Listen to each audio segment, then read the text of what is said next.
Good morning, everyone. And today I will be talking about hydro-geodesy of the Arabian Peninsula.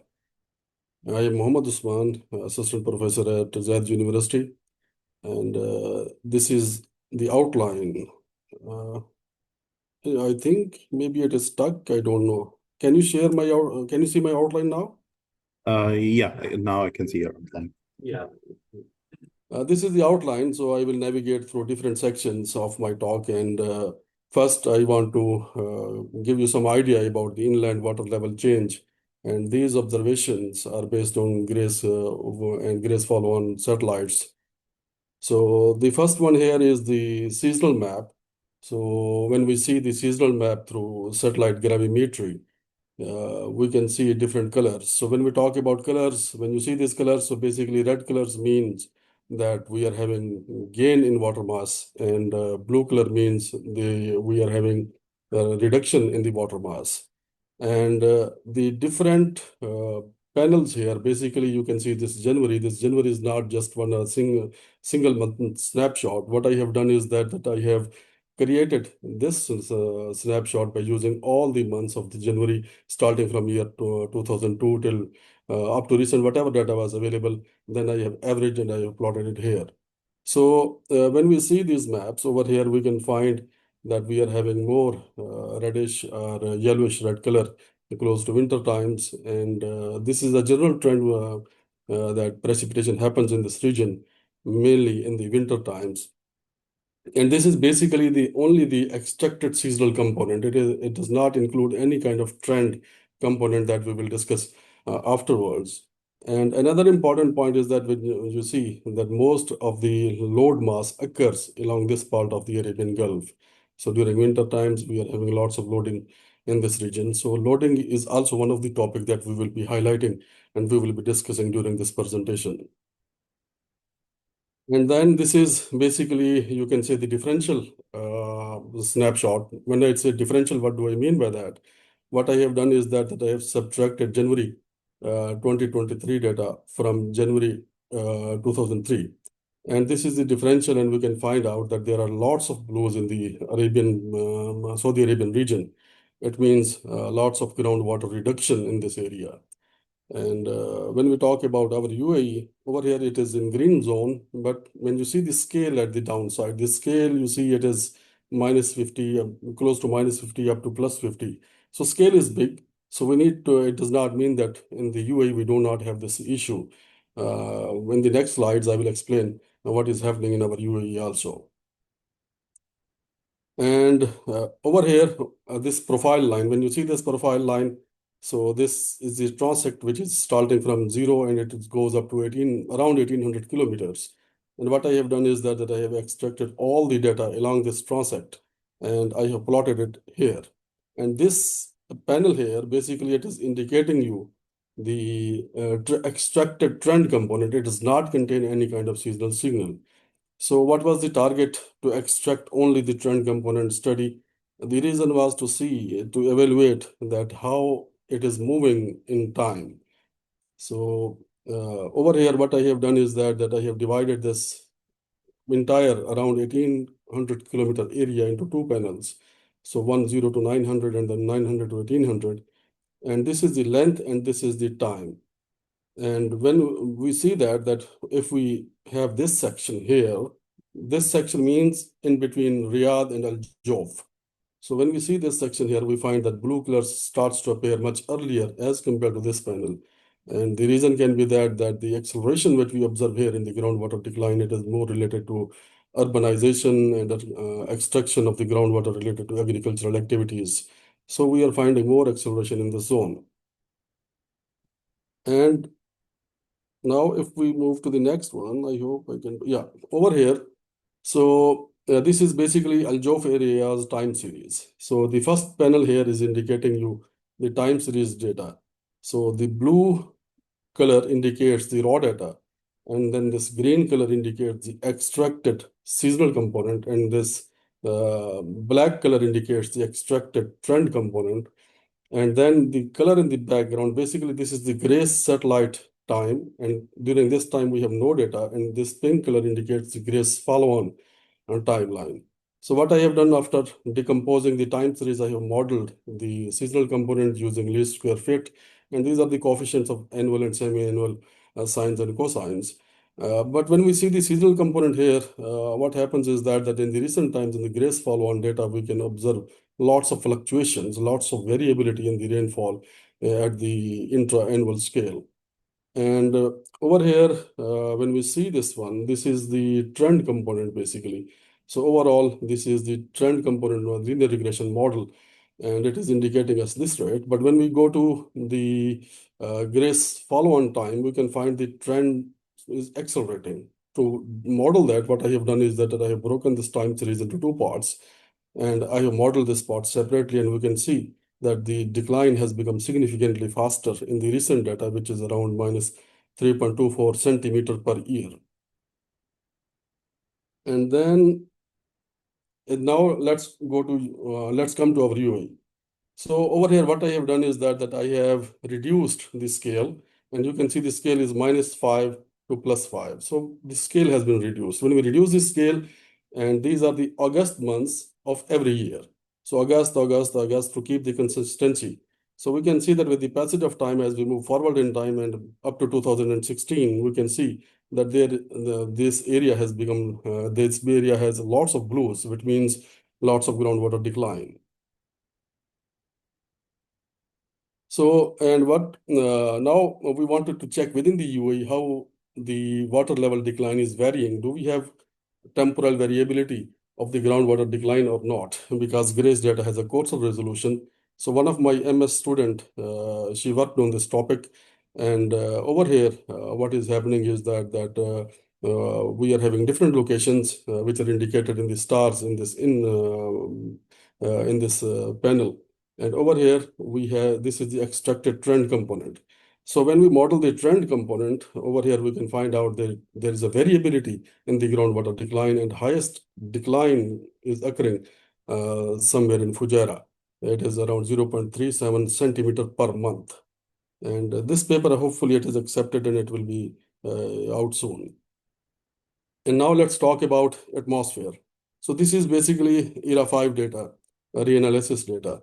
So over here, when we see it, again, the red color means that we are having increase in atmospheric loading, and blue color means that we are having decrease or reduction in atmospheric loading. And we find out that atmospheric loading, positive atmospheric loading happens during the winter times, and reduced atmospheric loading happens in the summertime. And there is a significant loading. It is around 25 hectopascal difference that we observe in the each year. And I was willing to observe that how much this stress can penetrate inside the ground. So I have modeled it using bosonic point load technique, and I found that the area that is getting disturbed inside the earth, this load of around 40 hectopascal. So 40 hectopascal is coming from the combination or the cumulative load contribution, which is coming from the rainfall and which is coming from the atmospheric loading. So this estimated number, so if we have this kind of load at the surface, so it can penetrate down up to the depth of around 100 kilometers. And it is significantly, it can affect, of course, the earthquake activity, because in our region, majority of the earthquakes occur at the zone of around 0 to 100 kilometers within the earth that we have that depth range. So to monitor, are the earthquakes can get affected by this load? This is an earthquake seasonality topic. And it is a very hot and very interesting topic. Many geodesists work in this field. So I was willing to observe that what is happening in this region. Are we observing some kind of seasonality which is modulated by the seasonal loading or not? To do that, I have accessed the earthquake catalogs, and over here I have plotted them. So this first panel is indicating the epicentral positions of the earthquakes, and you can see all are aligned along mainly along the Arabian Gulf. And over here in the second panel, what is happening is that I have accessed the beach balls. So beach balls basically they give us the idea of the tectonic regime, that in which kind of tectonic regime we are working. If we have this kind of beach balls, so a mixture of these kind of white and red colors, different color, two colors, so it is more like a strike slip regime. Over here, the white color is facing up. So over here, we can say it's mainly a normal faulting is happening here. But over here, when we go here, so we can see the red bands are facing up. So these red bands, when they face up, it means that we are working in a reverse tectonic regime. So after identifying what type of regime we have, then in the next step, what I have done is that I have plotted the earthquake events in the ascending order of time, just to check the catalog completeness. Now you can see with the passage of time, we are observing more and more earthquake, mainly because of the enhancement of the seismic instruments and increase of the observation capabilities that we have. And over here, I was willing to know that how much magnitude earthquakes for which we are sure that, okay, above which magnitude we are sure that our earthquake catalog will be complete. To achieve that, I have done the Gutenberg Richter analysis and find out that the magnitude of completeness in this zone is 4.2. And then in the next step, what I have done is declustering, because when we want to observe seasonality, we want to get rid of those events which are dependent on the main shocks. When we have a major earthquakes, of course, we can have force shocks and aftershocks. Those are dependent earthquakes, which can also give some kind of false signals in the analysis. So we need to remove them. So we have done declustering, and then one of the collaborators in this research is Professor Hickey from right now, he's in Chinese Academy of Sciences, but before he was in Hokkaido University. So he has conducted a comprehensive research in Japan, and he find out that seasonality signal becomes more prominent when we are handling the major earthquakes or the bigger earthquakes. So for that one, I have selected this magnitude, which is greater than 5. And this is the result. So over here, you can see that the seasonal amplitude, basically the same year is repeated twice. So this is yearly count of different types of earthquakes. So when you see these gray bars indicate the monthly count. And when you see this blue bar is indicating the 3 months bin. So the 3 months bin, when you see, we can find out the earthquakes increase and they are having the highest occurrence during the summertime. And over here, these two models are here. So this green color is indicating the precipitation model, and then this red color is indicating the atmospheric model. And when we see that what is happening is that when load goes down during the summertime, we have the increase or enhancement of the earthquake activity. Then I have done applied two tests. One is Shasta test and second is Otake and Nakahara test. And this seasonality signal passes with a p-value which is equal to 0.04, means that with 94% confidence interval, we can say that this seasonality signal is significant. And after that, what I have done is that I have calculated the normal distribution of the signal just to further verify, just to do another analysis of the statistics. So when we talk about normal distribution, when we plot the data, so it peaks where we are having the maximum occurrence. So over here, you can see the peak of this normal distribution happens in the summertime. So it again verifies that most of the data, earthquake data, is clustered in the summertime. So earthquakes having more chance of occurrence during the summertime. So the possible mechanism can be the seasonal stress buildup we are having around 40 hectopascal in the winter times. So winter seasonal load enhances compression in this regime, reducing the column stress failure by several tens of hectopascals. And then this is large enough to modulate, to change the annual stress buildup, and this process encourages the earthquake occurrence during the reduced loss months, which are, of course, the summer months. Now, let's talk about our Arabian Gulf and how the sea level is getting varied. So this is quite a fascinating topic. Before coming here, I was working in Coast, and over there in King Abdullah University, I was working on the Red Sea. But when I came here, so I was quite fascinated by the Arabian Gulf. So I was willing to study the Arabian Gulf in a more detail. So this is one of my paper. It is in the final stages of review, and I hope that it will be accepted. And over here, we are when we talk about Arabian Gulf. So what I have done here, what we are seeing three panels. So these panels indicate I have taken this profile, and along this profile, I have extracted the satellite altimetry data at an interval of 10 kilometers, and I have plotted it here. So this is the length and this is the time. starting from 1993, and it goes up to recent times. And this is the raw data. The first panel indicates the raw data. The second panel indicates the extracted trend component. And the third panel indicates the seasonal component. So over here, when we see this data, of course, our Gulf indicates a seasonality signal, and this seasonality signal peaks during the winter times. This is an established fact, of course. And what happens in the recent times, we can see these red colors get mixed because of the increasing trend, and we cannot clearly define the seasonality. So it is important that we should extract the trend component. So I have extracted the trend component, and after that we can see that trend component, increase in trend is not homogeneous in space, rather it is in heterogeneous. So for example, in this area, we can find out somewhere in the central area that there is an earlier rise in the secular trend of the sea level. And after extracting the trend component in the recent times, you can clearly see that we are having a continuous seasonality signal, which becomes more clear as compared to the raw data. And this is basically the monthly snapshot. So when I talk about monthly snapshot, as I mentioned before during gravity, I think seasonal analysis, these monthly snapshots are not for 1 year, but they are the average of all the data which was available from 1993 up to now. And when we see in a nutshell, we can find out that we are having a peak somewhere in April in the Gulf of Oman. And what happens, this peak starts to go down as we are entering the summertime, and then of course our Arabian Gulf, its sea level starts to rise, and we have a peak somewhere around October and November, and then it starts to go down. So it has given me the idea that all these gulfs are connected. Do we having some kind of communication between them? If so, then let's study. So what I have done next is that I have, along this profile, whatever data was available, I have plotted it here by taking the average.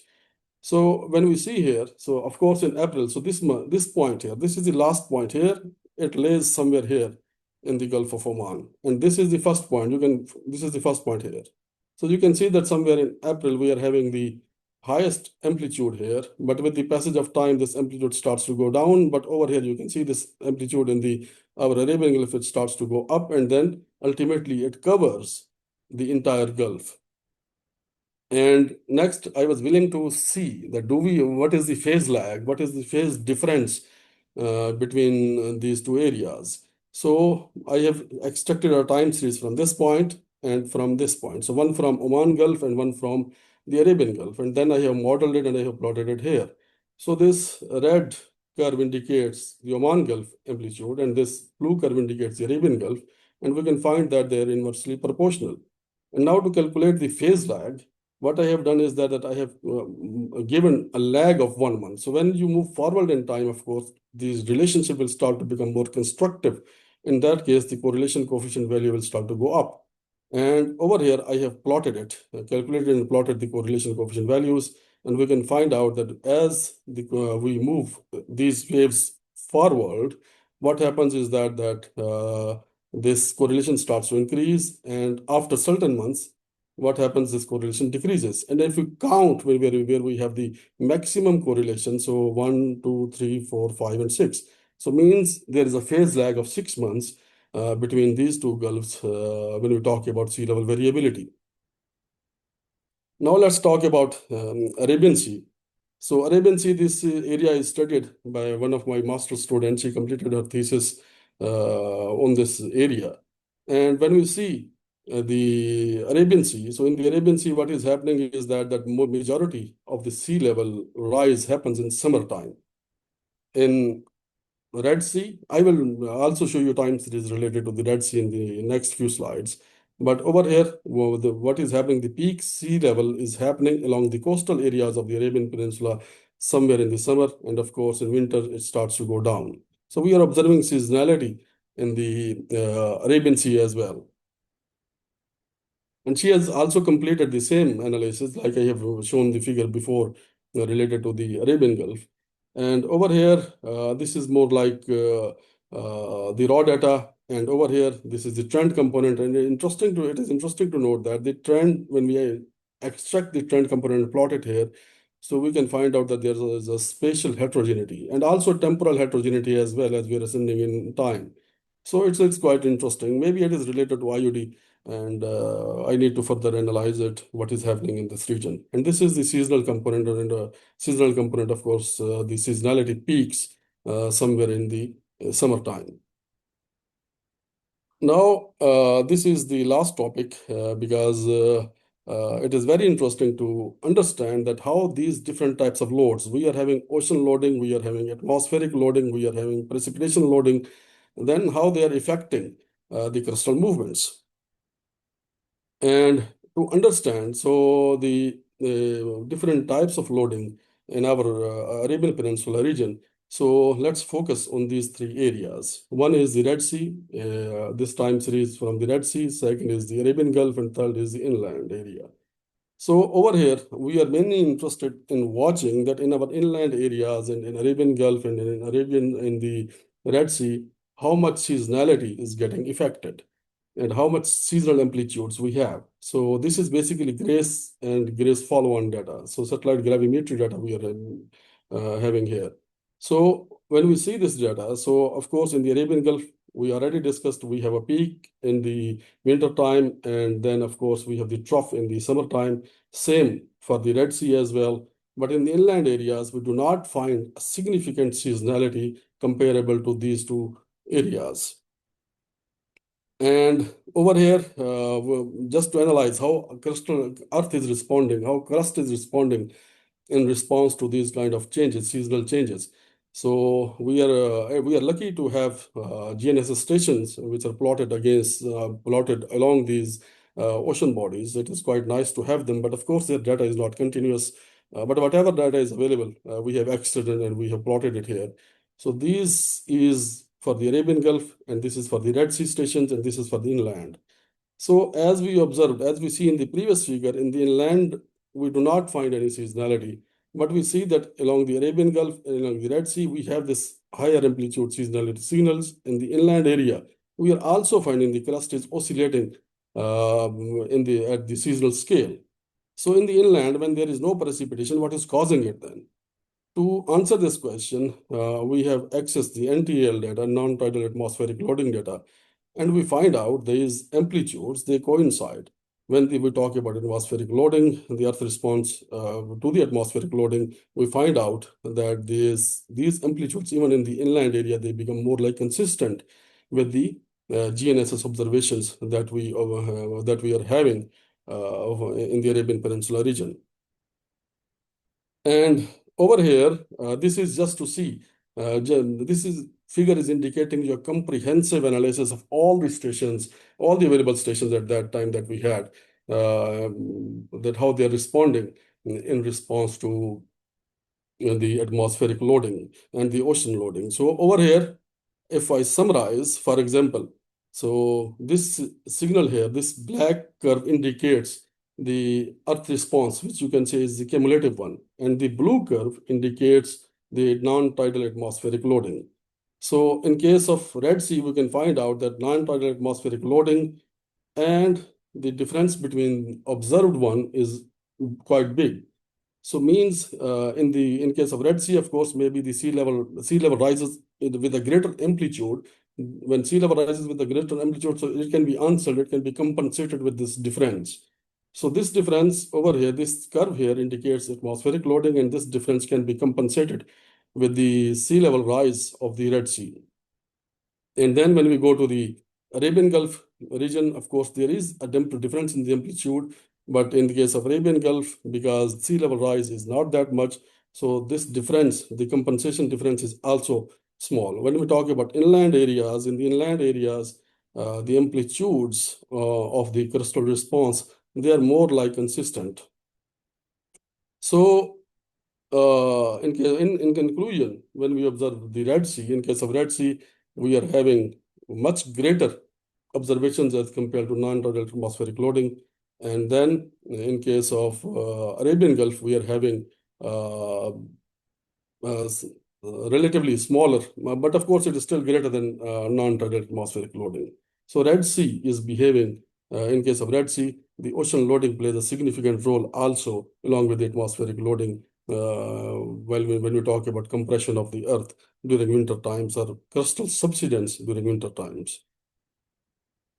And this is the plot because when we talk about atmosphere, it means atmosphere signal.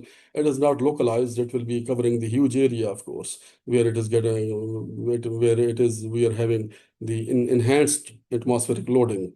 It should cover the entire area or a bigger area as compared to some localized effect. So when we see this plot over here, we can observe that over here in January means this blue color here means subsidence. So in January, of course, the crust subsides in the winter times, and over here in the summertime we are having red. It means crustal uplift. So over here we are having crustal uplift somewhere in the summertime. So again, it is verified that in our region, atmospheric loading also creates significant influence on the seasonal crystal movements and seasonal crystal subsidence during winter times. So I think that's all from my side. I